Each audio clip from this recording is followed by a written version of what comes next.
Bonjour à toutes et à tous et bienvenue à vous. Si vous écoutez cet enregistrement, cet audio, c'est que vous êtes sûrement intéressé par le titre et que vous êtes effectivement dans une période de vie où vous avez envie de remonter la pente, de prendre soin de vous, de reprendre votre vie en main et de vous relever tout simplement.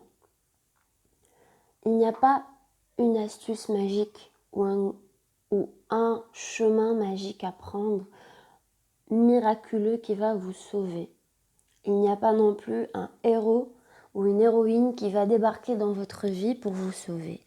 C'est à vous de vous sauver vous-même.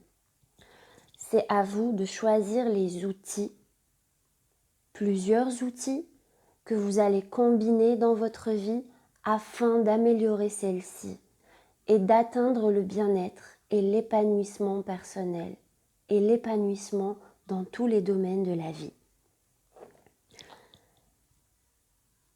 Bon nombre de personnes, bon nombre d'individus sont en plein chute dans ce profond puits de difficultés dans la vie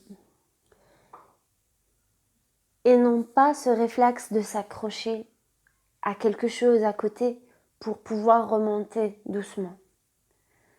Ils attendent jusqu'à ce qu'ils soient au fond du puits. Malheureusement, c'est en général lorsqu'on est tout au fond qu'on essaie de remonter, qu'on se relève et qu'on est obligé de remonter. On est obligé de regarder vers le haut et de remonter. Et non d'être en pleine chute et de se concentrer sur ce qu'il y a en bas jusqu'à ce qu'on se crache. Tout ça, c'est pour dire que certaines personnes, malgré les difficultés qu'ils subissent dans leur vie, ne vont pas se prendre en main, vont écouter peut-être cet audio ou d'autres, lire peut-être des livres, mais ne vont pas commencer à être motivés pour mettre certains outils en pratique, car ils sont en pleine chute et ils ont besoin, malheureusement, de se cracher au fond de cette chute, plutôt au bout de cette chute, pour commencer à prendre conscience qu'il faut changer quelque chose dans leur comportement, dans leur attitude, dans leur vie, afin qu'ils puissent remonter la pente. L'idéal est de commencer à remonter tout de suite, dès qu'on commence à être conscient qu'on est en train de tomber, qu'on est en train d'aller vers le fond. Mais si on est déjà dans le fond, il est vraiment temps de se relever de cette chute et de remonter vers le haut. Le but n'étant pas d'atteindre le bonheur, comme je l'ai dit, mais tout simplement l'épanouissement. Le bonheur, c'est l'épanouissement. Le bien-être, c'est la santé, c'est l'épanouissement. Et la santé, ce n'est pas seulement la santé physique, organique, c'est aussi la santé mentale, c'est le bien-être, c'est le développement personnel.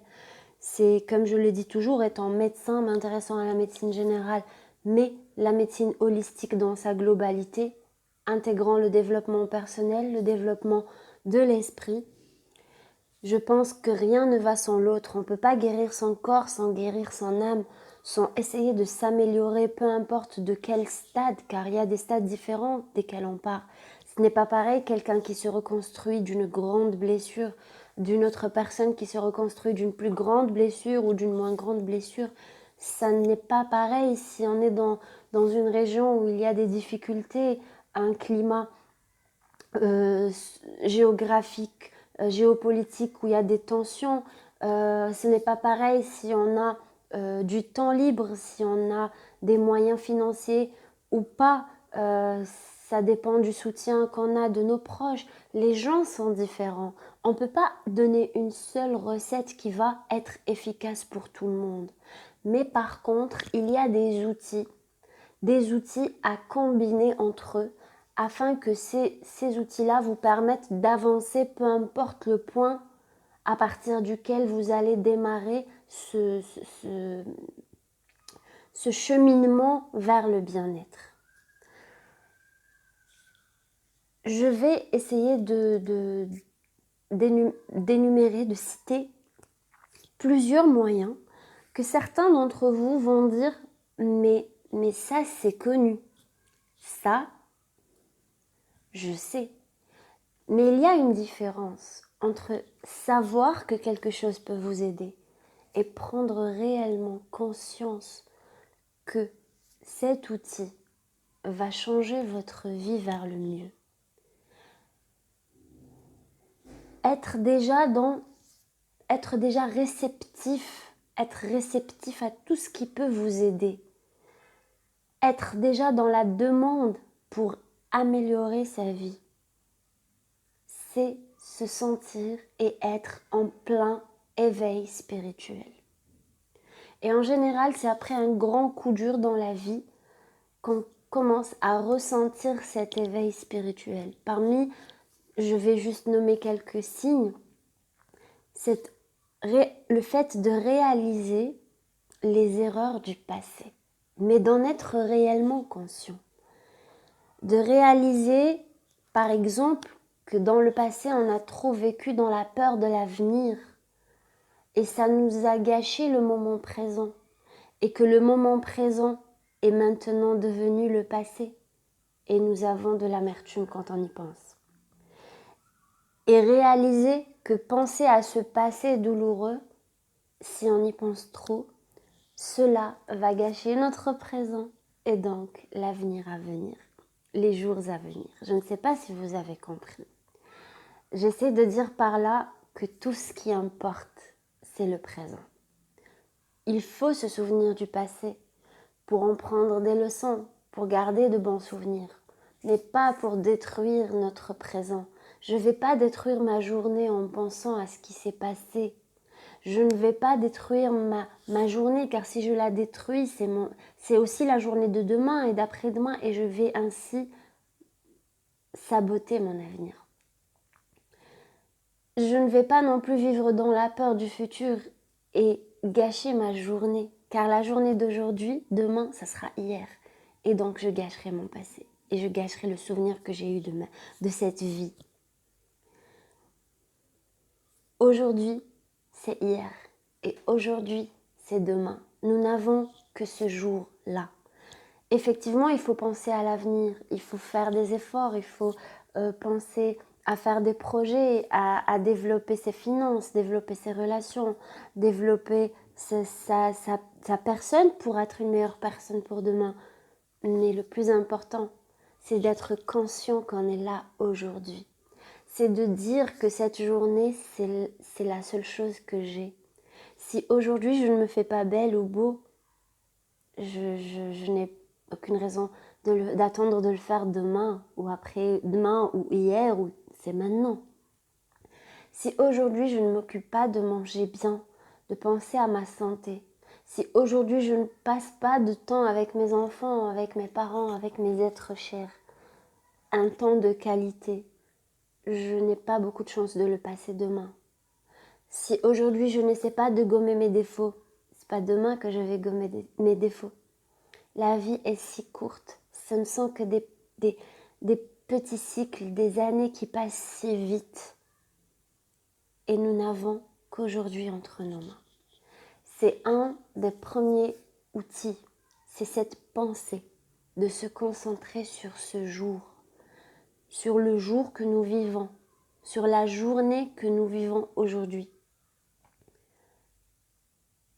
Certains me disent, oui, mais il n'y a pas beaucoup de temps dans une journée. Oui, c'est vrai.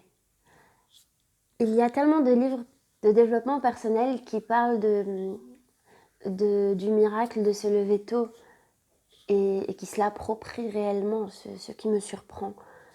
Dans la culture berbère et arabo-musulmane, se lever tôt existe déjà depuis des siècles. Se lever avec le lever du soleil est une bénédiction, est une réelle bénédiction. Et ça ouvre les portes à tous nos projets. Ça facilite tous nos projets, du plus personnel jusqu'au professionnel. Ça facilite notre journée. Et peu importe quelle est l'origine de cette pensée de se lever tôt, qu'elle soit orientale, africaine, occidentale, ce n'est pas le plus important. Le plus important, c'est que ceci est un des outils. C'est le deuxième que je cite ici qui change votre vie. Mais se lever tôt et commencer sa journée commence par la veille. Oui, aujourd'hui commence par la veille. C'est la veille que vous allez régler votre réveil ou ouvrir vos volets afin que la lumière naturelle vous réveille naturellement. Ou programmer votre cerveau en vous disant avant de dormir que je me lèverai avec le lever du soleil et y croire très fort. Et ça marche. Ça ne marche pas juste par loi d'attraction, c'est tout simplement de la neuroscience. C'est programmer votre cerveau en lui donnant des indications positives avant de vous endormir. C'est le moment où votre cerveau est le plus apte à croire vos affirmations positives et à les mettre en application. Préparez donc votre réveil, préparez votre tenue, préparez ce que vous allez faire, vous dire ce que vous avez envie de faire de cette journée et vous réveiller avec le lever du soleil. Mettre la plus belle tenue que vous ayez envie de porter, vous préparer, vous apprêter. La veille, on prépare aussi son chez-soi, qui soit ordonné, qui soit propre, afin de se réveiller dans une maison qui est accueillante. Une maison qui vous donne cette motivation de travailler, de vous reposer, de créer. Là, vous allez retrouver un réel bien-être et épanouissement. Vous allez gagner des heures dans votre journée et donc dans votre vie. Évidemment, vous allez éviter tout ce qui est excitant comme le café, comme le thé. Vous allez éviter toutes ces choses qui vont saboter ce mode de vie. Donc, parmi les outils, c'est de se lever tôt, c'est de préparer sa journée la veille, c'est de vivre pleinement le moment présent. Vous allez préparer votre maison comme vous allez vous préparer vous. Vous savez, votre journée n'est pas la même si vous portez des habits qui sont confortables, présentables, propres, beaux, qui vous mettent en valeur. Ou d'autres habits qui ne vous mettent absolument pas en valeur, que vous n'aimez pas, que vous portez à contre-cœur juste parce qu'ils sont là, que vous les avez déjà achetés et que vous, de toute façon, ce n'est qu'une journée ordinaire. C'est ce qu'on se dit. Non, ce n'est pas comme ça qu'il faut vivre. Il faut mettre de beaux habits, se parfumer, se préparer à une magnifique journée pour que notre vie, avec le temps, attire que le bien. Là, c'est utiliser la loi de l'attraction. Parmi les lois de l'univers, il y a cette magnifique loi de l'attraction. Encore une fois, dans cette même culture berbère et arabo-musulmane et en Afrique, notamment en Afrique du Nord, on parle souvent de cette loi et c'est méconnu, comme quoi si on fait le bien, on retrouve le bien. C'est un peu la version du karma. Mais aussi que si on pense que notre avenir sera meilleur, on attirera de meilleures choses. Arrêtez de craindre l'avenir. Arrêtez d'avoir que des angoisses, des peurs, des attentes négatives face à votre avenir. Pensez que tout va aller pour le mieux. Mettez vos meilleurs habits. Apprêtez-vous après une bonne douche et un petit déjeuner. Essayez de vous dire que ces outils-là ne sont pas là pour... N'attendent pas que tout soit bien dans votre vie pour qu'ils puissent être appliqués. Une maman pourrait me dire, oui, mais je fais des nuits blanches, ma maison est désordonnée, les enfants c'est une bénédiction. Bien sûr, c'est vrai que c'est fatigant aussi, mais On va pas attendre jusqu'à ce qu'il soit grand pour vivre, pour s'habiller bien, pour sortir, pour avoir une maison agréable. Quelqu'un d'autre va me dire oui, mais je n'ai pas encore de travail, j'attends d'avoir un travail. Ou oui, mais cette année, je vais me consacrer à mon examen. J'ai un examen important que je dois avoir, je suis encore étudiant. Une autre personne va me dire oui, mais je prépare mon mariage cette année, je ferai ça après. Non. Le simple fait de procrastiner, de laisser ce mode, ces outils-là et ce mode de fonctionnement-là à l'avenir, c'est que vous n'êtes pas prêt et que vous n'êtes vraiment pas en éveil spirituel finalement. Pour être prêt, il faut faire avec les moyens du bord. Les moyens du bord. Vous devez avancer malgré les moyens du bord. Vous n'avez pas de travail, vous en aurez. Vous allez persévérer, chercher, vous former, être attentif, prendre ce que vous pouvez prendre en attendant de trouver un meilleur poste. Ça ira, tout ira bien. Vous avez des enfants? Eh bien, c'est une occasion d'être la meilleure version de vous-même pour qu'ils puissent prendre modèle sur vous. Vous êtes en train de préparer un examen? Dites-vous qu'après cet examen, ou après ce mariage, ou après je ne sais quelle chose que vous attendez pour commencer à vivre votre meilleure vie, dites-vous qu'il y aura d'autres circonstances. Peut-être qu'il y aura d'autres difficultés, c'est pas négatif ce que je dis, c'est plus d'autres épreuves dans la vie. Et donc on n'aura jamais le temps d'être cette meilleure version de nous-mêmes. Si on veut l'être, c'est aujourd'hui qu'on doit commencer à l'être.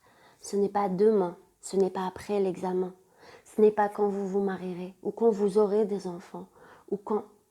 Non, c'est aujourd'hui. Vous ne savez pas si demain, ces êtres chers et magnifiques qui sont précieux pour vous seront là. Vous ne savez pas si votre santé sera là.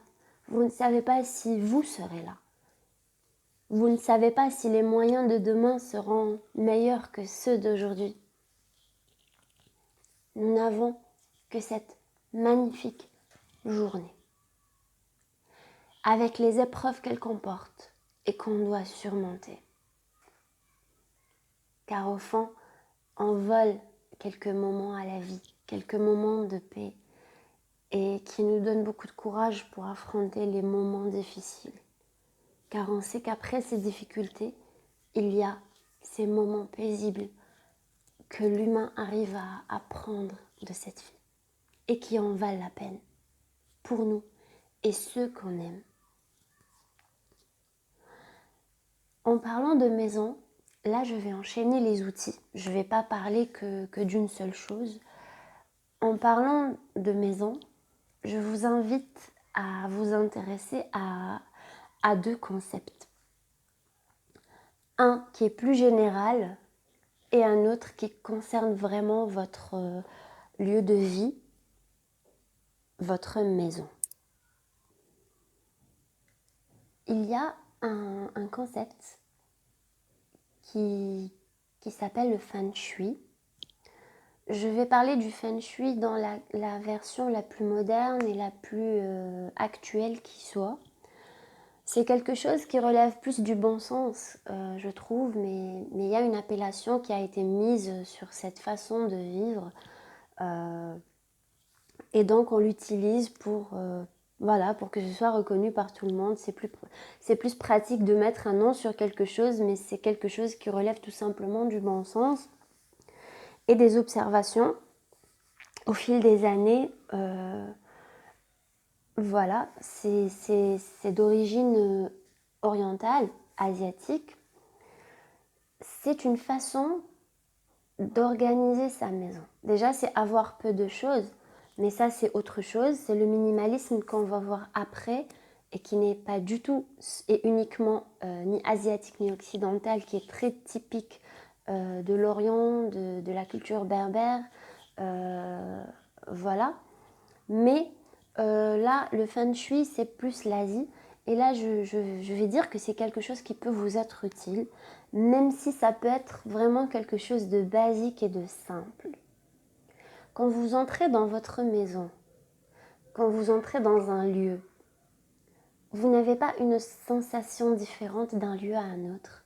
Cette énergie qui est différente d'un lieu à un autre. Alors si votre maison, en y entrant, vous recevez de l'énergie positive, vous vous y sentez bien, sachant que vous passez beaucoup de temps dans votre maison ou votre lieu de travail, vous réalisez à quel point ça peut influencer votre humeur et votre vie au quotidien. Et si c'était l'inverse, si vous vous sentez oppressé, que vous vous sentez pas bien dans votre maison, on peut changer ça avec de très petites choses. Selon certains concepts dans le feng shui, certains éléments, c'est d'avoir une maison lumineuse. En médecine, la lumière du soleil est utilisée pour traiter la dépression. Quand on n'est pas exposé au soleil, quand on est dans un endroit qui est sombre, on a plus tendance à la dépression. D'ailleurs, il y a beaucoup de dépressions qui viennent pendant l'hiver et l'automne, et non l'été. Car en été, il y a beaucoup de soleil, il y a beaucoup de lumière. Et ça agit sur certaines hormones dans notre cerveau. Une maison lumineuse est d'une grande importance. Je ne vais pas vous convaincre aussi que l'hygiène, qu'une maison complètement propre et nettoyée, c'est une des premières étapes pour commencer à changer votre vie. Une maison épurée, avec peu de meubles. Plus il y a des informations dans une pièce, plus votre cerveau est encombré de ces informations qui ne sont pas forcément utiles. Quand vous êtes dans une chambre et que vous avez un placard qui n'est pas caché, qu'il soit rangé ou pas, c'est pire encore s'il n'est pas rangé. Mais ce placard-là et de ces placards-là qui sont modernes et qui n'ont pas de fermeture, par exemple, toutes les pièces qui sont superposées dans ce placard, tous les pulls qui sont pliés, toutes les vestes qui sont suspendues et que vous voyez quand vous êtes allongé sur votre lit, sont des informations qui rentrent dans votre cerveau, qui peuvent vous encombrer, qui peuvent encombrer votre subconscient. Que ce soit ce vêtement-là, inconsciemment, je l'aime pas, il me rappelle un souvenir, ou ce vêtement-là est déchiré, je dois le jeter, ou ce vêtement-là est taché à main, ça me rappelle que cette tache, je dois l'enlever, ou ce vêtement-là m'a été offert par une personne que je n'apprécie plus. Peu importe l'information, mais c'est des informations. Parmi les solutions du feng shui, c'est d'avoir peu de choses qui sont visibles, de tout cacher derrière une grande porte. Que les surfaces des commodes, des armoires, ne portent rien au-dessus. Elles ne sont pas faites pour être décorées. Ces petits bibelots qui ne font qu'attraper la poussière. On peut avoir un seul élément de décoration qui soit très chic, qui a une valeur sentimentale ou une valeur tout court, qui soit de valeur avec de belles matières. On peut concentrer le luxe ou la décoration dans un seul objet ou deux dans une pièce. Charger les surfaces et avoir plein d'informations qui nous encombrent. L'ordre est très important. Si on vit dans une maison ordonnée, c'est déjà commencer à ordonner sa vie, à ordonner ses idées. Avoir des éléments mal agencés, par exemple des étagères au-dessus d'un lit, le subconscient va se dire en cas de secousse, en cas je ne sais quelles circonstances peuvent faire que ces étagères vont lâcher et tomber quand vous dormez. On ne met pas des étagères au-dessus d'un lit, c'est aussi du bon sens, comme je l'ai dit déjà. Des étagères ne se mettent pas juste au-dessus d'un lit. On ne met pas quelque chose d'extrêmement pointu comme décoration. on sait inconsciemment que ça peut être dangereux. Et c'est tout ça qui joue sur le subconscient. Les murs qui sont blancs. Certains vont me dire, oui, mais des murs blancs, c'est triste. Mais non, il y a le beige. Il y a des dégradés de beige, il y a du blanc et du gris. Mais quand vous allez dormir dans une chambre qui est rouge, vous allez vraiment ressentir de l'apaisement. Vous allez vraiment vous sentir bien avec cette sensation de détente et tout. Non. Peut-être que le rouge, oui, ça peut servir pour, oui, pour la passion, mais on peut avoir un élément rouge, mais le reste, blanc, beige, des nuances de gris, des couleurs apaisantes. Alors que sur un lieu de travail, ça sera plus des couleurs qui vont vous motiver, qui vont vous inciter à travailler. Si vous avez un bureau qui est bien aménagé, qui est épuré, sur lequel vous n'avez que les choses avec lesquelles vous allez travailler, vous allez avoir envie de travailler. Si vous préparez, si vous avez un dossier à traiter, que vous procrastinez, c'est un des moyens de lutter contre la procrastination, c'est de le préparer en se disant je ne vais pas le faire, je vais juste le poser sur la table. Le fait de le poser sur votre bureau, de poser un stylo à côté, de préparer les choses, de vous faciliter les choses, vous facilitez votre lutte contre la procrastination. Vous allez passer par là, vous allez voir, vous allez vous dire ah j'ai un dossier, quelque chose, un projet sur lequel je dois travailler, mais oui, je dois ramener un stylo dans le tiroir et puis le dossier qui est là et ramasser les papiers qui sont là. Mais quand tout est déjà prêt sur la table, il vous appelle, il vous dit je suis là mais il suffit de t'asseoir. C'est pareil si vous avez envie de sortir. Vous n'allez pas vous dire je vais sortir, oui mais il faut réserver, il faut appeler, il faut réserver, il faut que j'ai la tenue, Après vous allez dire ouais je vais laisser ça une autre journée. Non, ça on est un peu sorti du feng shui, je parle de certains éléments pour s'aider contre la procrastination. C'est de préparer sa tenue, de la mettre, c'est pas grave, on la plie, on la met sur un tabouret ou voilà sur une table, on met son sac avec tout ce qu'il faut dedans, si on est une femme ou même voilà un homme, on met le numéro de téléphone de réservation, on prépare, on se donne les moyens. Comme ça, le lendemain, si vous avez toujours cette envie de sortir, tout est prêt, tout est plus facile.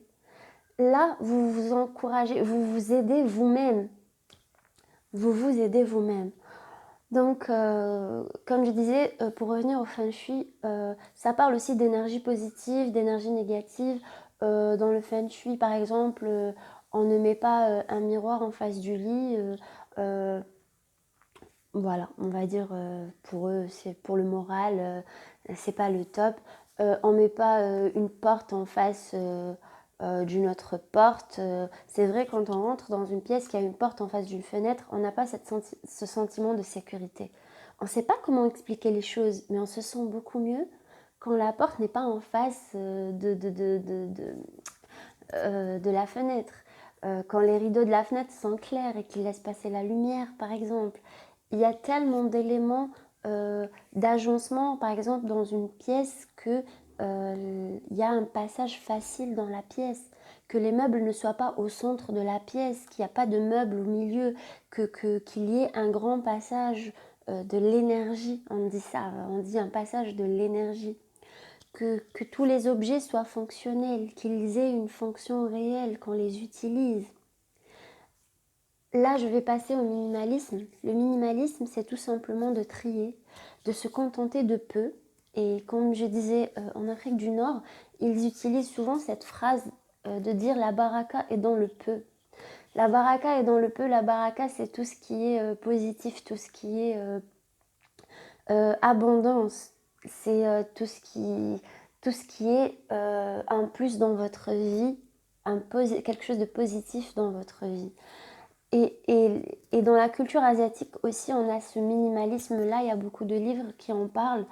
Je vous invite à les lire. Et pour ceux qui n'ont pas le temps, il y a aussi pas mal de livres audio qui vous encouragent énormément à lire et peuvent changer votre vie, car souvent on se dit qu'on n'arrive pas à lire, on n'a pas le temps, mais quand vous êtes dans le train, quand vous êtes en train de préparer dans votre cuisine un plat, vous vous occupez de vos enfants, vous pouvez toujours écouter un livre. Et donc je vous invite à utiliser les livres audio, les formations audio telles que celle-ci pour améliorer votre vie sans consommer beaucoup de temps et sans trouver l'excuse de je n'ai pas le temps de lire. Et utilisez ça comme un véritable outil dans votre développement personnel. Vous intéressez aux audios qui parlent de développement personnel. C'est avoir réellement un motivateur, avoir des coachs à côté de vous pour vous motiver à tout moment. Il suffit juste de mettre en marche ces enregistrements audio. Pour revenir au minimalisme, comme je le disais, c'est le fait de garder dans sa vie seulement les objets qui ne nous encombrent pas, qui nous sont d'une utilité, qui sont fonctionnels. On peut commencer à trier tout type d'objets. On va commencer par les vêtements car c'est les plus faciles à trier, les chaussures, les objets de décoration tels que les bibelots, la paperasse, les livres, les souvenirs, les photos, les cadeaux souvenirs, les meubles, ça peut être des objets variés, ça peut être des applications sur votre téléphone qui vous encombrent votre téléphone, même si vous avez de l'espace, ça vous encombre du simple fait de voir l'application, de se dire « Ah mais je ne l'utilise pas ». Même inconsciemment, ça vous encombre l'esprit. Des activités qui vous encombrent. Des activités quand dans la semaine vous avez plusieurs activités et que vous ne trouvez pas le temps de les faire. Vous allez avoir de la frustration et vous dire je n'arrive pas à m'organiser. Mais peut-être que vous avez trop d'objectifs. Peut-être qu'il faut garder que les meilleurs objectifs, que ceux qui vont vraiment vous aider à avancer. Peut-être que le problème n'est pas le temps. Peut-être que ce n'est pas vous le problème, mais le nombre d'objectifs que vous avez mis. Soyez un peu plus réaliste. Soyez plus minimaliste avec vos projets. Trier ses connaissances, bien sûr. Trier les personnes, éviter les personnes toxiques dans votre vie. Donc le tri, ça peut être beaucoup de choses. Plusieurs méthodes sont utilisées. Certains y vont par petites touches. Trier chaque jour un peu. Comme prendre ses vêtements. Ça peut être vraiment... on appelle ça minimalisme, mais encore une fois, ce n'est que du bon sens. Vous avez des vêtements que vous n'utilisez pas depuis des années ou une année ou plus. Un vêtement que vous n'aimez pas mais que vous gardez. Un vêtement qui est taché, abîmé. Encore une fois, selon la loi de l'attraction, ça va attirer le négatif, n'attire que le négatif. Ne gardez pas ces choses. Ces choses vous encombrent. Ces choses vous prennent du temps, car vous vous occupez de ces objets, vous vous occupez de les entretenir, vous vous occupez de plier ce linge, de le ranger, de dépoussiérer ces bibelots, alors que vous ne les aimez pas ou qu'ils ne vous aillent pas, ils ne vous aillent plus, qu'ils ne sont pas, qui sont déchirés, qui sont abîmés. Vous devez vous débarrasser de tout ce qui est abîmé, de tout ce qui ne vous va pas, de tout ce que vous n'aimez plus, qui vous rappelle un mauvais souvenir. Vous pouvez jeter ces objets, vous pouvez les recycler, vous pouvez les donner à quelqu'un qui en a vraiment besoin et faire de ce fait une bonne action. Vous pouvez faire ça. Ça vous fera sentir beaucoup mieux. Vous allez commencer à devenir un peu accro à quelque chose qui est positif. Ne jetez pas quand vous avez un grand doute, mais en général, quand on a un doute, c'est qu'on n'a pas besoin de cet objet-là. Donc, il faut s'en débarrasser. Vous allez prendre votre objet, vous allez réaliser est-ce qu'il peut vous apporter quelque chose, est-ce qu'il vous rend satisfait, est-ce que vous êtes satisfait de l'avoir ou vous ne l'êtes pas. Ouvrez votre armoire quand elle est pleine que de vêtements parfaits, en bon état, qui vous vont bien, que vous aimez, qui vous rappellent de bons souvenirs et vous allez tout comprendre. Un grand sac noir, débarrassez-vous de tous ces objets qui vous encombrent, de cette décoration inutile pour investir dans quelque chose de beau, de design, de décoratif et de préférence quelque chose de cher que plusieurs objets qui n'ont aucune valeur. Bien sûr, utilisez le minimalisme à votre sauce. On peut être minimaliste avec beaucoup de choses, mais pas avec les livres. On peut avoir beaucoup de livres, on peut avoir beaucoup de bijoux, on peut avoir l'essentiel, c'est d'adopter le minimalisme, de le mettre à votre sauce. Vous n'êtes pas obligé de suivre d'autres personnes qui parlent de minimalisme, de tri, ils doivent être dans les extrêmes. Non. Si vous avez besoin de ces choses, s'ils vous apportent quelque chose, eh bien tant mieux, même si vous en avez beaucoup. Mais débarrassez-vous des objets qui vous encombrent l'esprit inconsciemment et qui encombrent votre vie. Passez ce temps que vous passez à trier, à vous occuper de ces objets, passez-le à faire quelque chose de constructif ou offrez ce temps, passez ce temps avec vos proches et vos êtres chers. Vous allez vous sentir progressivement mieux. Il y a beaucoup de livres qui parlent de ça, encore une fois. Je ne vais pas citer les livres, mais il y a beaucoup de livres qui parlent de ça. Mais certains de ces livres disent qu'il faut trier d'un coup dans sa vie. Ça peut marcher effectivement pour ressentir les bienfaits, mais je dis que chacun sa façon de trier, chacun sa façon. Moi, je dis que quand on commence par un tiroir, qu'on a trié, qu'on a jeté des objets, qu'on a ressenti ce bienfait, c'est les bienfaits du fait de se débarrasser de ceux dont on n'a pas besoin, mais se débarrasser vraiment tout de suite, pas les mettre dans un sac et attendre pour les jeter car on risque de repiocher dans ce sac, non. Et j'avoue que parmi les, les choses que je conseille de faire quand on est en colère, c'est de trier. Car quand on est en colère, on n'est pas dans l'émotion et on trie beaucoup plus efficacement. C'est bizarre, mais vous allez vous en rendre compte.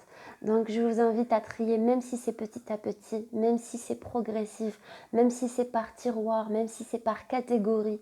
Chaque jour un petit peu, chaque jour, débarrassez-vous de ce dont vous n'avez pas besoin et arrêtez de cumuler. Le minimalisme, c'est aussi d'arrêter d'acheter des objets pour les acheter. Arrêter d'acheter un objet juste parce qu'il est en promotion, parce qu'un jour ça pourrait être utile, parce qu'il est beau, mais que ça ne vous apporte rien vraiment. Achetez seulement les choses dont vous avez besoin. Ça va être meilleur pour votre lieu de vie, pour votre quotidien, pour votre morale, mais aussi pour vos finances. On va arriver à un autre outil pour enchaîner, c'est vos finances. Vous allez me dire quel est le lien. Le lien est très fort, il est très important. Car pour moi, ce n'est pas le temps qui est de l'argent, mais c'est l'argent qui est du temps. Je ne sais pas comment vous l'expliquer autrement. Je vais essayer. Le temps que vous passez à aller travailler, que vous échangez contre de l'argent, quand vous réalisez que cette somme, vous allez la donner pour un objet que vous ne voulez, dont vous n'avez pas vraiment besoin, c'est en fait le temps que vous offrez. Imaginez-vous que vous achetez, je vais donner n'importe quel chiffre, d'accord. Imaginons que vous gagnez, je ne sais pas, on va dire 10 € la journée ou 20 € la journée, ou je ne sais pas combien vous allez gagner. Imaginez que vous achetez un objet à 20 € ou à 10 €, vous avez échangé une journée de travail, une journée que vous n'avez pas passée forcément à faire ce que vous aimez, sauf si vous faites vraiment ce que vous aimez. Quelque chose que vous avez, un temps, une journée que vous n'avez pas passée avec vos proches. C'est ça que vous allez échanger contre cet objet. Est-ce que ça en vaut la peine? Bien sûr, quand il s'agit de nourrir sa famille, nourriture, facture, même jouets, même livres, des choses qui en valent la peine. La vie, c'est ça. La vie, ce n'est pas d'épargner, de ne pas vivre.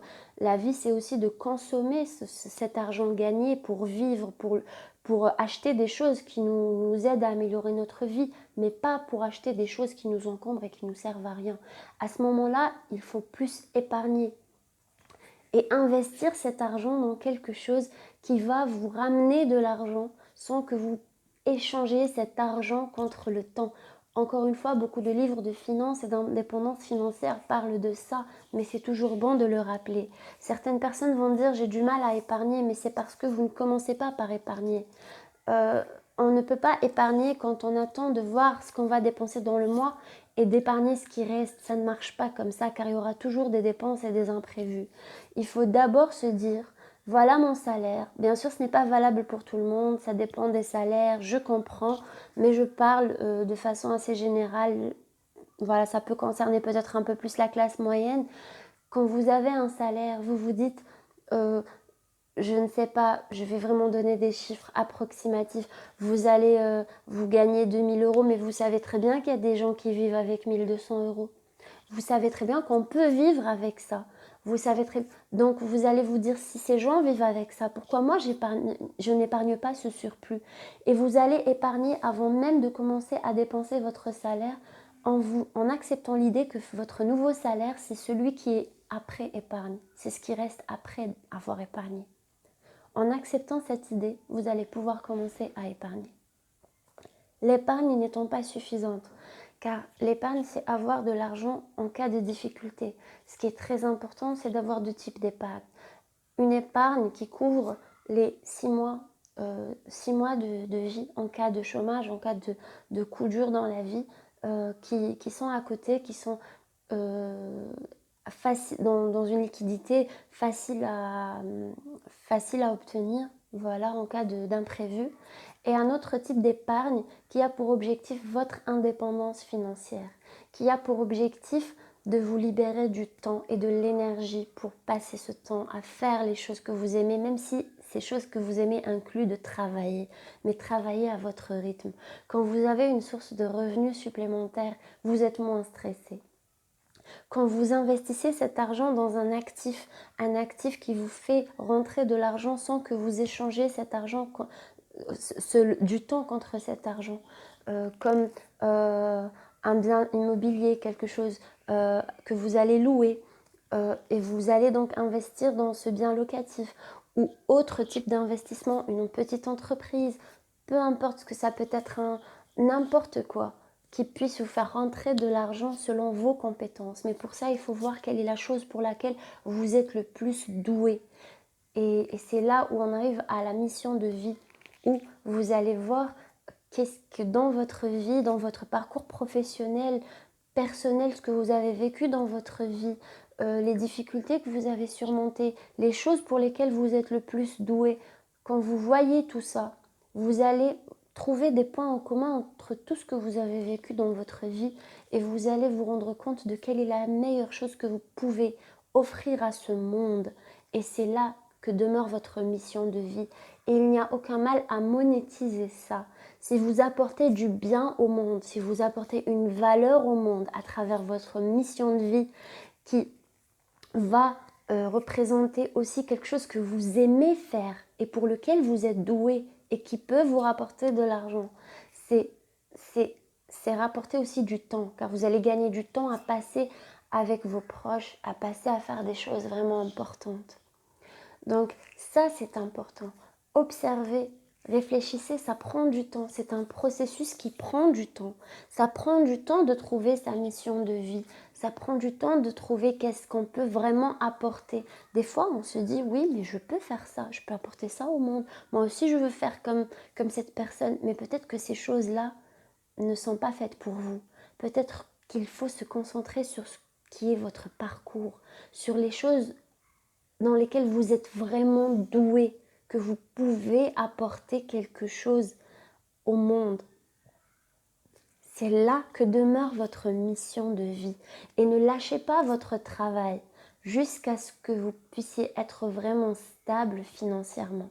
Ne lâchez pas votre travail. Ça reste votre sécurité. Être un investisseur, ce n'est pas du jour au lendemain. Être une personne indépendante financièrement, ce n'est pas du jour au lendemain.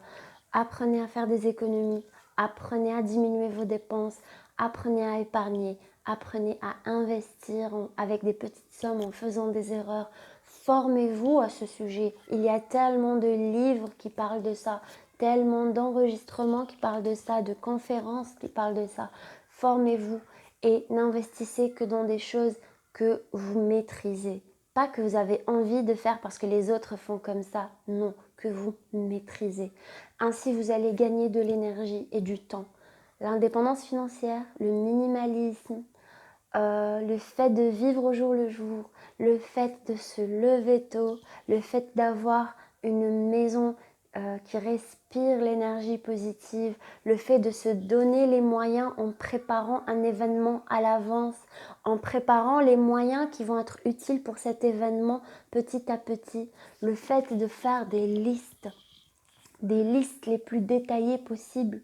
Ça ne sert à rien de faire des listes quand on met dans une liste faire les courses, ok, nettoyer la maison, je ne sais pas, quand il s'agit de projets, écrire mon livre, je ne sais pas, ça peut être coudre une robe, ça peut être beaucoup de choses. Non, non, non, non, détailler. Ça ne sert à rien, c'est des to-do list que vous n'allez même pas appliquer, car vous allez lire ça, vous ne savez pas par quoi commencer. Non, coudre une robe, non. D'abord, c'est est-ce que vous avez le tissu pour la coudre? Est-ce que vous avez le fil, l'aiguille? Est-ce que vous avez la machine? Est-ce que vous avez le patron? Est-ce que non, d'abord, régler la machine à coudre. Si vous n'avez pas acheté le tissu, sortir, prévoir du temps pour sortir, tel jour, acheter le tissu. Dessiner le patron, découper le patron, assembler le patron. Vous avez compris comment j'essaie de dire qu'il faut d'abord commencer par la première chose à faire et détailler cette liste afin qu'elle puisse être un véritable outil. Il y a aussi beaucoup de to-do list. Tout le monde parle de to-do list. Tout le monde parle de liste, mais encore faut-il que cette liste soit efficace et qu'elle ne soit pas trop chargée. Utilisez le minimalisme dans vos objectifs. Faites pas trop de choses dans la journée, ça ne vous donne que de la frustration de ne pas y arriver à la fin. Renforcez votre confiance en vous en faisant des choses que vous pouvez faire cette journée. Le minimalisme, c'est la même chose, ça va vous entraîner à décider. Les gens qui ont des difficultés à prendre des décisions dans la vie, avec le temps, vous allez décider, vous allez me dire, mais ce n'est qu'une paire de chaussures ou ce n'est qu'un vêtement. Mais non, avec le temps, ça va vous donner une confiance en vous, dans votre pouvoir de décider. Parmi d'autres éléments du développement personnel, d'autres outils du développement personnel qui peuvent vous être efficaces, c'est votre rapport aux autres. Il faut identifier les personnes qui vous sont toxiques. Et il faut aussi arrêter d'être en quelque sorte toxique en arrêtant la victimisation. Tellement de personnes se sentent victimes. Évidemment, il y a les vraies victimes, des vraies victimes qui ont subi une réelle agression, mais je ne parle pas de ces cas-là. Je parle de victimes quotidiennes, de victimisation quotidienne. Telle personne ne m'appelle pas, me maltraite, telle personne ne tient pas à ses promesses, il a changé envers moi, il n'arrête pas de me raconter ses problèmes, il est tout le temps négatif ou elle est tout le temps négative, ça me déprime à la longue. On écoute ce genre de phrases. Vous avez le choix. Vous avez le choix de ne pas écouter ces personnes. Quand vous êtes par exemple face à un manipulateur, j'ai déjà mis une vidéo sur ce sujet. Vous avez le choix de partir ou de rester.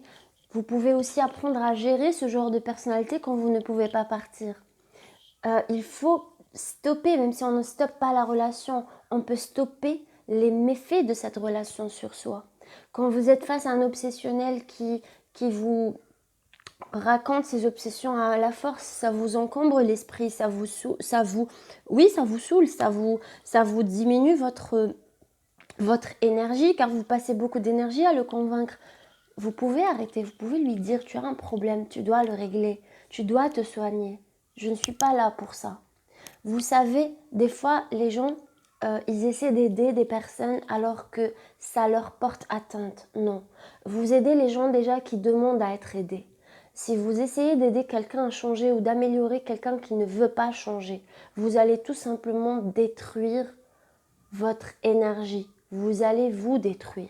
Si vous essayez de sauver quelqu'un qui ne demande pas à être sauvé, il n'y aura ni reconnaissance, ni remerciement, ni résultat. Le seul résultat, c'est de détruire votre capital énergie. Vous devez reconnaître les manipulations. Vous devez éviter de tomber dans ces pièges. Vous devez vous débarrasser de la victimisation, de vous dire que je vais m'en sortir, je suis forte. Être seulement dans cette optique, je suis fort. Être dans cette optique de se dire, seulement se dire, car il y a un énorme pouvoir des affirmations. Les affirmations ont un énorme pouvoir. De se dire dans sa tête, je suis forte, on va devenir fort. De se dire, je suis quelqu'un de passion. Vous allez y croire avec le temps, votre cerveau va l'intégrer, vous allez vraiment le devenir. Je suis capable d'arriver à ça. C'est l'un des outils les plus puissants, celui des affirmations, celui d'affirmer quelque chose et de le croire, de se concentrer. Ça ne suffit pas de dire je suis comme ça, c'est une affirmation. Non. Tout comme la méditation, ça ne suffit pas d'avoir un tapis de yoga, une musique asiatique ou le bruit des vagues et c'est ça la méditation et après vous êtes tout énervé. Non, c'est pas ça. La méditation étant l'un des outils dont j'ai envie de parler aujourd'hui, c'est de se concentrer sur les bruits qu'on écoute. C'est de désamorcer les pensées négatives, les circuits de pensées négatives qui sont dans notre cerveau. C'est de désamorcer ça, de court-circuiter ça en se concentrant. C'est de se brancher, c'est de se connecter au moment présent. C'est ça la méditation. C'est d'être à l'écoute, c'est d'être dans l'observation, d'être dans la prise de conscience qu'on est vivant, qu'on est là et maintenant. Et c'est un des outils qui peut réellement changer votre vie si vous utilisez ça souvent. Encore faut-il prendre le temps de faire ça. On peut faire ça lorsqu'on a une crise d'angoisse ou lorsqu'on est stressé. Se concentrer sur sa respiration, d'inspirer très lentement et d'expirer par la bouche très lentement. Vraiment répéter ça, se concentrer sur sa respiration, se concentrer sur les bruits de préférence de nature, mais peu importe les bruits qui nous entourent. Et c'est là que demeure la connexion au moment présent, le fait de sortir de cette crainte de l'avenir ou de cette douleur du passé. C'est tout l'intérêt de la méditation. Donc il faut, comme je le disais, aussi trier ses contacts, éviter les personnes toxiques ou du moins les méfaits de ces personnes sur notre vie. On doit vivre notre vie, pas celle que les autres attendent qu'on vit.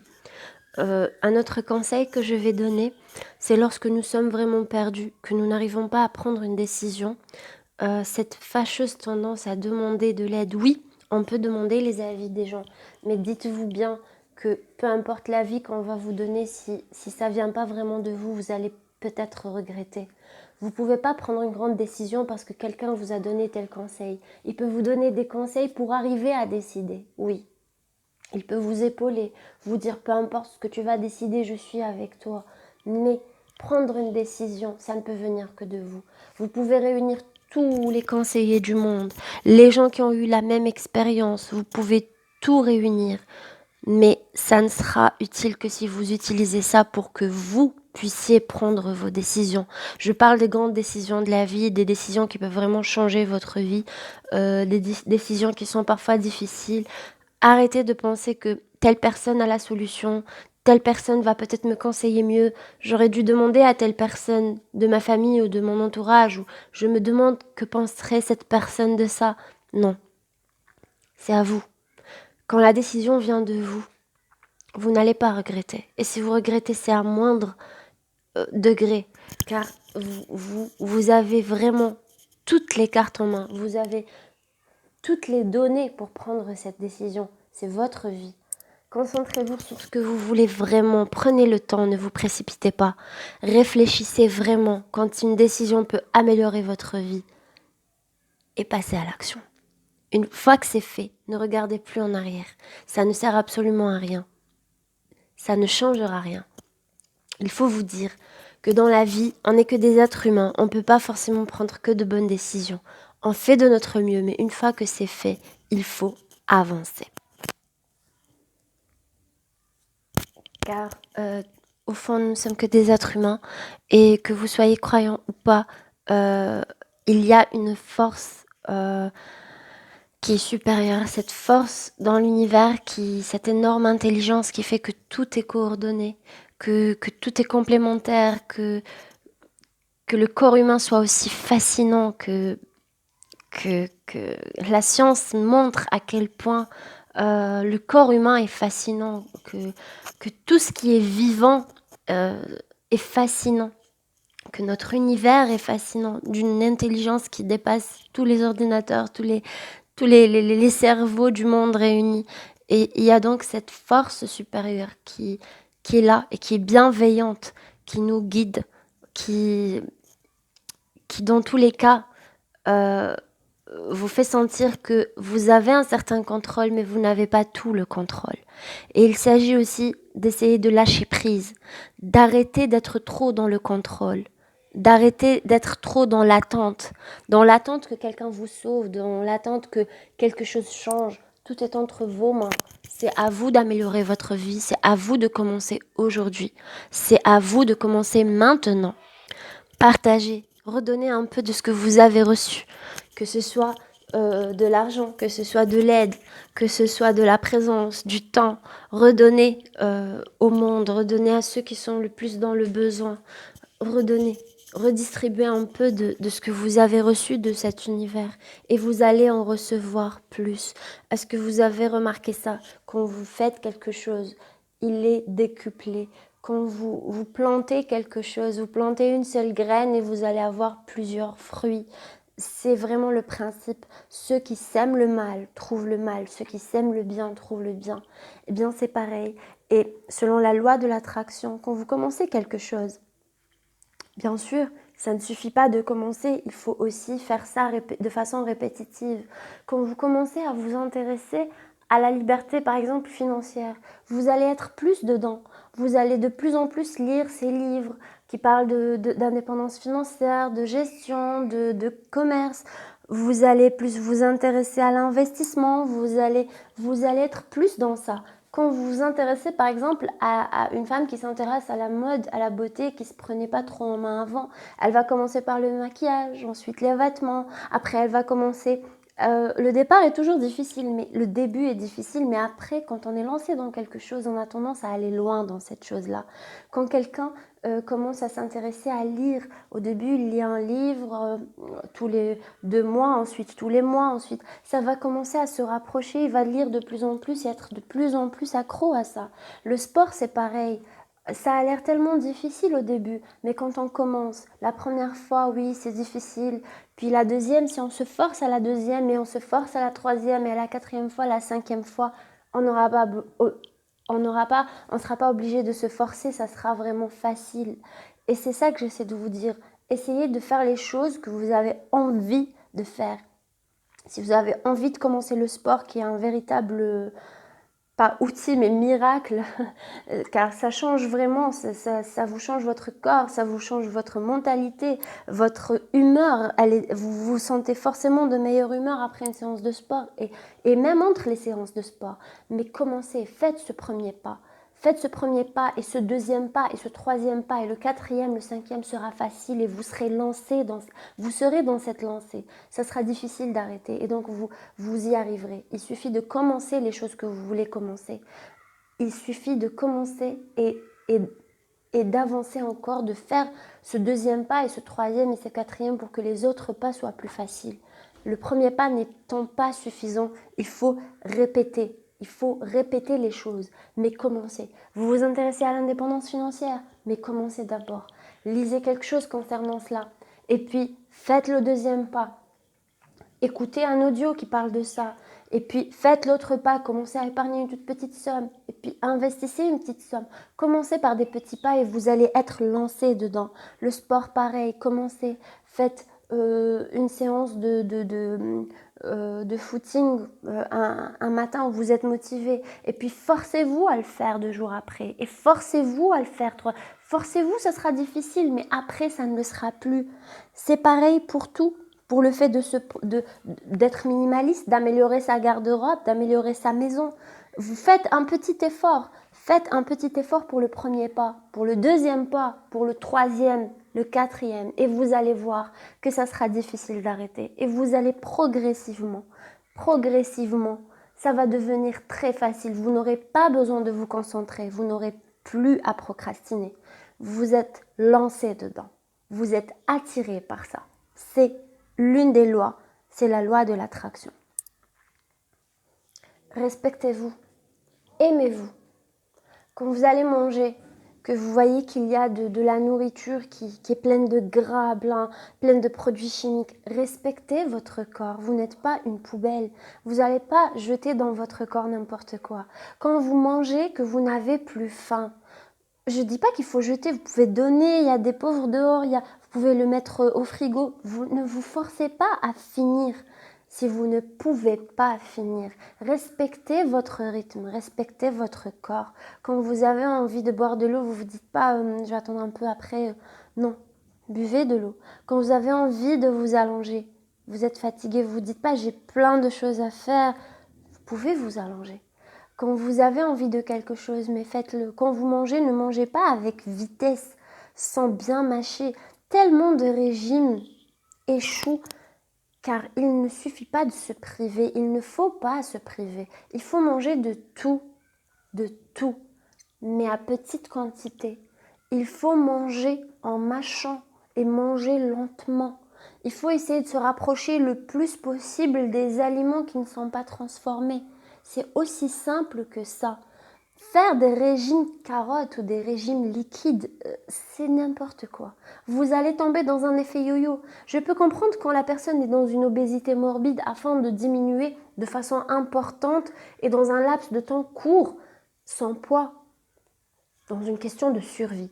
Mais quand on parle d'un régime au long cours, un régime pour une personne en surpoids, ce n'est pas acceptable de faire des régimes en se privant de tout. Vous allez de toute façon retomber dedans. Respectez-vous en décorant votre assiette quand vous allez manger, en ayant une belle assiette, en utilisant une belle assiette, en utilisant de beaux couverts, une belle table, en prenant le temps de vous asseoir. Pourquoi manger debout quand on est pressé, on n'a pas le temps? Trouvez le temps. Organisez votre journée, mais respectez-vous. Il y a tellement de mamans qui n'ont même pas le temps de manger, de s'asseoir. Mais non, occupez-vous de vous en tant que maman pour mieux vous occuper de vos chers enfants. Prenez le temps, asseyez-vous et mangez. Prenez le temps, mettez des vêtements qui vous plaisent. Sortez. Vous savez sortir. Des fois, on peut aller dans des endroits, des parcs où ce n'est pas cher du tout. On peut prévoir un tout petit budget et s'habituer à sortir. De la même façon qu'on s'habitue à faire du sport, qu'on s'habitue à être minimaliste, qu'on s'habitue à épargner, qu'on s'habitue, tout est dans le premier pas. Prenez une semaine où vous allez vous dire ce jour, préparez tout à l'avance, bien sûr. Pour céder, comme je le disais, il faut céder dans les objectifs qu'on a. Préparez tout pour que vous n'ayez aucune excuse ce jour-là. Et sortez. Et sortez la semaine d'après. Et le week-end d'après. Si vous avez 2 jours de libre, vous pouvez toujours rester dans la semaine une journée à la maison. Mais la deuxième journée, vous pouvez sortir avec vos êtres chers. Vous pouvez organiser ça. Vous allez voir le changement immense que ça va avoir sur votre morale, sur votre vie. Sortez, allez dans des endroits où il y a la nature, où ce soit des parcs, que ce soit des parcs pour vos enfants, que ce soit des parcs naturels, que ce soit une exposition, que ce soit un spectacle. Sortez, faites-le la première semaine. N'oubliez pas de le faire la deuxième semaine et vous allez apprendre de chaque sortie en famille. Par exemple, déjà, le fait de sortir seul, ce n'est pas très drôle. Sortir en famille, c'est mieux. Mais aussi, la première fois, peut-être qu'il y aura quelques problèmes quand vous sortez, surtout pour les mamans, et notamment les mamans qui sont seules. Il faut être organisé. Peut-être que la première fois, vous allez vous rendre compte que dans cet endroit, la poussette, c'est encombrant. Ou que dans un autre endroit, la poussette, c'est nécessaire. Que tel endroit, il fallait y aller en voiture ou en train. Ou vous allez apprendre de chaque sortie. Et avec le temps, ça va devenir beaucoup plus agréable que casse-tête. Et ça va donner une véritable tournure à votre vie. Vous allez ramener du changement dans votre routine. C'est très important de se dire, ce mois, de toute façon, je vais organiser 4 sorties. C'est magnifique. Vous allez déjà être Voilà, gardez des photos, faites des photos dès que vous arrivez, mais après profitez du temps. Ne restez pas accroché à votre smartphone. Le but n'étant pas de garder des photos, le but n'étant pas de faire des photos, le but c'est de passer du temps, un temps de qualité avec les gens qu'on aime. Et ça, il faut aussi persévérer dedans, faire le premier pas, la première sortie, la deuxième, la troisième, et après ça va devenir une habitude. C'est ça, acquérir des habitudes, ça prend du temps et de la répétition. Respectez-vous, quand je dis respectez-vous, utilisez ce qu'il y a de mieux pour vous. Quand vous avez un joli bijou, que vous avez une occasion, portez-le, mais vous pouvez aussi le porter dans des occasions moins importantes. Vous n'êtes pas obligé d'attendre de grandes fêtes de fin d'année ou un grand mariage pour porter un beau bijou de luxe que vous avez. Vous pouvez le porter à votre anniversaire. Vous pouvez le porter à l'anniversaire de votre maman, de votre papa, de vos enfants, de votre conjoint. Vous pouvez le porter, vous pouvez porter ce vêtement que vous laissez pour une grande occasion, dans une occasion qui est moins importante, car tous les jours sont importants. Quand vous avez une belle literie, quand vous avez du beau linge de maison, vous avez tendance à garder une partie que vous utilisez tous les jours, mais certaines personnes gardent les plus beaux linges de maison pour quand ils reçoivent, mais non, non, ni le linge, ni la vaisselle, ni rien. Vous utilisez tout ce qu'il y a de meilleur, la vie est courte, et ces gens-là, même s'ils sont des invités, méritent moins que vous, et méritent moins que les gens qui vivent avec vous, vos proches, vos enfants, votre mari, vos parents. Ils méritent bien sûr de partager ça avec vous quand ils viennent chez vous. Mais le meilleur linge de maison, la meilleure vaisselle, c'est vous. Oui, c'est vous. Vous pouvez peut-être pas toute la semaine utiliser, je sais pas, la plus belle vaisselle, mais le week-end, pourquoi pas? Vous méritez ces objets, vous êtes plus important que ces objets. Utilisez ce qu'il y a de mieux pour vous. Apprenez à vous aimer, c'est très important. Apprenez à vous maquiller pour vous quand vous êtes une femme. Apprenez à vous habiller pour vous, pas pour quand il sera là ou elle sera là. Vous allez vous rendre compte, si vous avez envie de plaire à une personne, si vous avez envie d'être tout le temps apprêté, que de toute façon, le jour où vous allez vous apprêter, quand vous allez avoir un rendez-vous avec cette personne, vous allez vous rendre compte que ce n'est pas tellement top. Quand c'est top, c'est quand c'est tous les jours, quand vous êtes entraîné à le faire tous les jours. Ça, c'est si vous avez envie de le faire pour une personne, mais à la base, il faut le faire pour vous. Sans trop d'artifice, sans trop que ce soit quelque chose de pas confortable, car la beauté, la première condition, c'est que ce soit avant tout confortable. C'est quand on est à l'aise qu'on est le plus épanoui et ça se ressent à l'extérieur. Donc oui, la beauté, oui, mais dans le confort et que l'essentiel, mais tous les jours et pour vous. Faites-le pour vous. Le jour où vous aurez un beau rendez-vous, vous rencontrez une personne, vous êtes déjà prêt, car vous êtes tout le temps prêt. Vous êtes prêt pour vous. Il y a donc tellement d'outils de développement personnel qu'on a tous mis sous le nom de développement personnel, mais qui existent dans tellement de cultures, qu'elles soient asiatiques, africaines, orientales, occidentales, peu importe. Amérindiennes, pourquoi pas, toutes les cultures. Le développement personnel, c'est quelque chose, c'est du bon sens. C'est de vouloir s'améliorer. Et en général, il faut avoir percuté ce gros astéroïde pour comprendre dans notre vie. On a tous des petits météores qui nous tombent dessus, mais une fois qu'on a eu cette grande secousse dans notre vie, qu'on a tendance à aller vers cet éveil spirituel et cette envie de changer, cette envie de transformer sa vie, de transformer ses jours, car la vie, c'est juste un chemin de petits cailloux. Et c'est aujourd'hui, chaque caillou, c'est maintenant, c'est le moment présent, c'est plusieurs petits cailloux l'un après l'autre. Et c'est ce qui fait une belle vie, c'est d'avoir ce beau chemin de jolis petits cailloux. Et non pas, non pas des jours qui sont gâchés en pensant à l'avenir ou en pensant au passé. Transformez votre vie, changez votre vie, aimez-vous, pensez à vos êtres chers et vivez ce jour. Faites de ce jour le plus beau jour de votre vie. même avec les moyens du bord, avant cet énorme examen qui vous attend, avant ce grand mariage que vous voulez, avant cet énorme événement que vous attendez. C'est aujourd'hui, c'est pas demain. Il y a tellement d'histoires de personnes qui ont attendu d'avoir un travail, de se marier, d'avoir des enfants, pour commencer certaines choses à changer dans leur quotidien.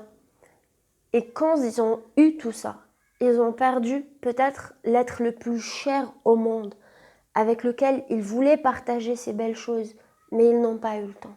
Car ils étaient dans l'attente d'un examen, dans l'attente d'un mariage, dans l'attente, non. Faites-vous beau aujourd'hui, occupez-vous de votre santé aujourd'hui. Utilisez que les objets utiles, nécessaires et le plus beau, le plus de qualité que vous possédez aujourd'hui. Nous n'avons que ce jour. Faites le bien pour trouver le bien. Protégez-vous des personnes toxiques, envieuses. Ne partagez pas tous vos secrets, ni tous vos projets. Les projets sont comme des tout petits fœtus qui sont tellement fragiles. Laissez votre projet ou vos projets grandir, se renforcer avant de les partager, de les raconter aux gens. Car quand l'idée est toute petite, quand l'idée est toute fragile encore, elle a besoin d'être renforcée. Que ce soit un projet qui nécessite de l'épargne ou qui nécessite du temps ou qui nécessite des conseils, de la formation, ça a besoin d'être renforcé. Au départ, ce n'est qu'une idée. L'idée est fragile. Quand vous en parlez à quelqu'un qui n'a pas votre motivation, qui n'a pas vos capacités, qui n'a pas votre optimisme ou qui vous envie tout simplement ou qui vous jalouse, cette personne, même si elle vous veut du bien, peut-être, vous savez, si elle a une réaction négative, ça peut vous affecter si vous n'avez pas tellement confiance en vous et détruire ce projet naissant.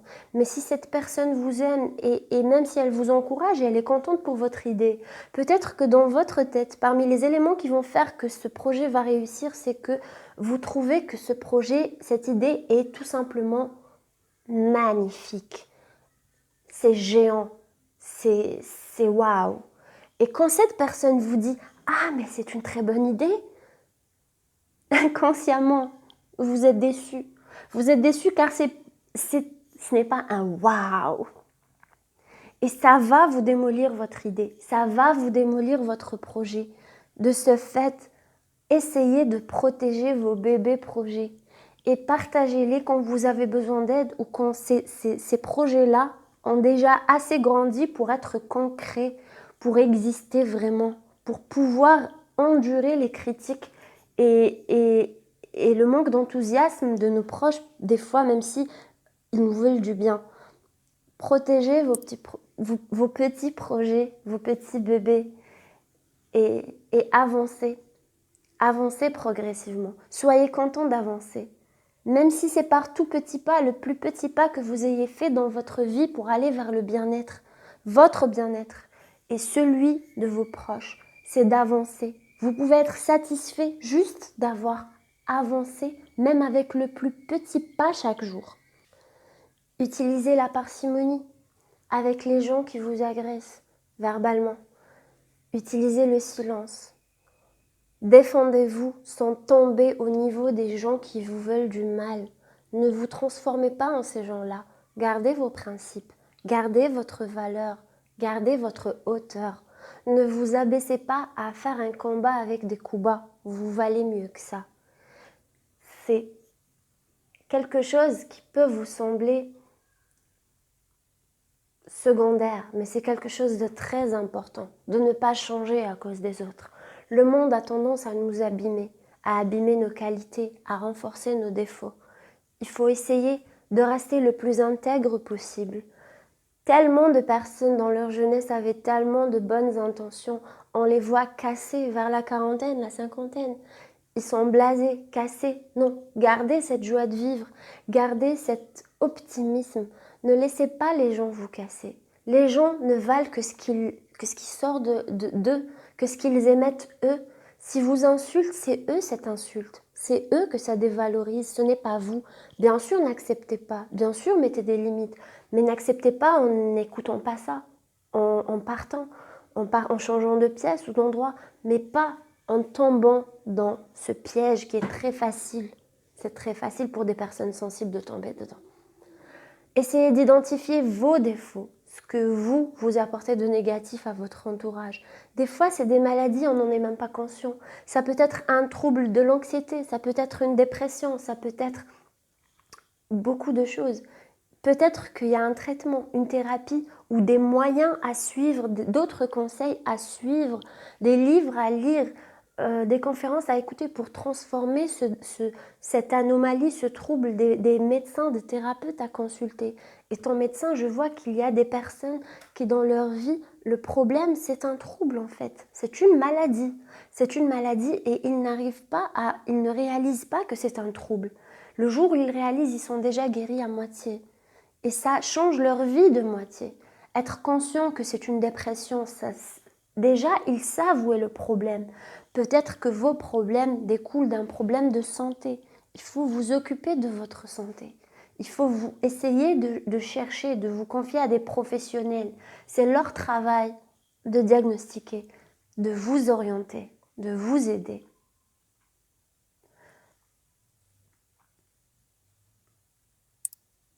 Mais n'attendez pas. N'attendez pas que le changement vienne des autres. Le changement vient de vous. N'attendez pas que quelqu'un vous rende heureux. C'est à vous de vous rendre heureux. Prenez les choses en main. C'est à vous de transformer votre vie. C'est à vous de gérer vos objectifs. C'est à vous de faire grandir vos projets, de les alimenter. C'est à vous de les protéger. Vous n'êtes pas une victime. Vous êtes une personne forte. Vous n'êtes pas une victime. Vous êtes quelqu'un de capable. Vous pouvez vous relever. Vous pouvez avancer.